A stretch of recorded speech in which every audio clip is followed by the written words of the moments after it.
fitness drummers, welcome to your practice video. So today we're going to review some of the basic moves that we do in our fitness drumming class, and I'm going to offer you different modifications so that you can customize your workout to perfectly match your fitness level. So that basically means that if we have a high impact move, we can take that move, turn it into a medium or a low impact move best suited to your fitness level. So some of the moves that we do in the class, if you've taken the fitness drumming class before, you are aware that we do lots of moves where our arms are up in the air.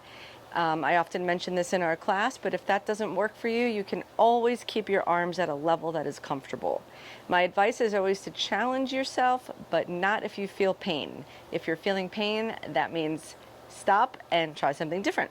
So with that said, we will often also do moves where we reach across the body. And when we do that kind of move, particularly if we're doing a pivot move, the goal is to turn the entire body to the side facing wall. So when we're doing a reach like this, the toes point toward that wall, and then when we spin around and we reach the other direction, the toes point toward that wall. So sometimes we'll do a 1, 2, 3, 4 reach, and then we pivot to this side to reach, and we pivot to this side to reach. So the goal is to twist the whole body.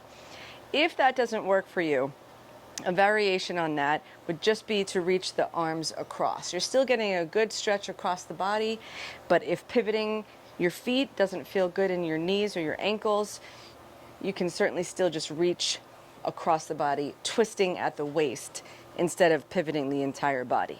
So that's one variation that you can do for the reach move. So now let's take a look at some of the high impact moves. So one of the moves that we do is jumping jacks. And with jumping jacks, we have multiple different kind of variations that we can do. So a full jumping jack, of course, would be up and down, right? And that is lifting the feet off the ground. If that doesn't work for you, a variation would be a half jack, which is one foot and one out to the side at a time, bringing the arms up in the air.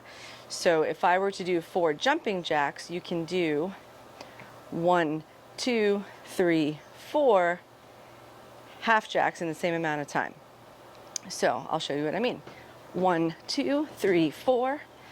1, 2, 3, 4. Okay, so another variation of the half jack would be to bring the arms up to mid-level.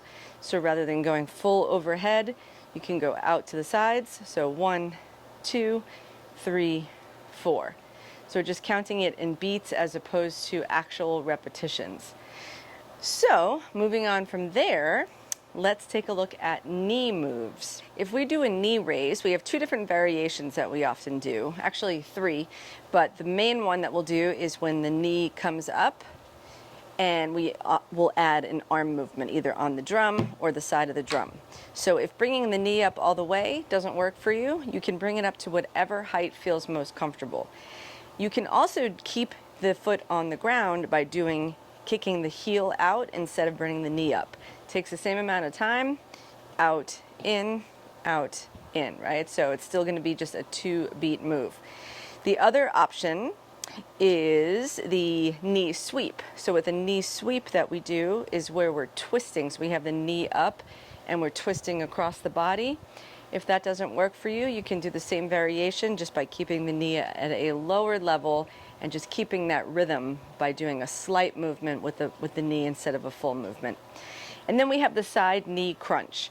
So when we do this, we're actually working the side of the body in addition to the leg. So for example, if we're doing a side crunch like this, you can still get the benefit of working the side body without picking the knee up if you just bend into it, right? So bending and twisting laterally so that you're crunching at the side waist. So those are a couple of variations that you can do for your knees. Let's talk about leg curls. So leg curls is when you lift, so also called maybe a butt kicker, you may have heard that term, where you lift the leg up from the back, right? So you're bringing the leg up this direction to focus on the hamstring muscle. If bringing the leg all the way up for a leg curl doesn't work for you, you can do a slight little lift, and that will give you a little bit of a balance challenge, and you'll still be able to keep in rhythm. So if 1, 2, 3, 4 doesn't feel good in your body, you can just slight lift off the ground, 2, 3, 4. So you don't need a lot of elevation to get the work on the back of the leg. Another move that we do is the side twist. So if we're twisting at the waist, we're moving so that the toes stay pointed forward, but we're twisting at the waist side to side. If we're doing a fast move where we're doing like a 1, 2, 3, 4, and that feels too fast for you, you can slow that down and move the sticks at a tempo that feels okay, but still stay with the rhythm of the music. And as we twist from side to side, if it feels better for you to come just 3/4 of the way instead of all of the way to the side, you can do that as well. Over time, the more you do these moves, you'll increase your core stability, you'll increase your core strength, and you may find that you can go a greater distance, a greater rotation the more you do it. Again, if you experience any level of pain or discomfort, then that is when it's time to stop. So know your body and do what is best for your body.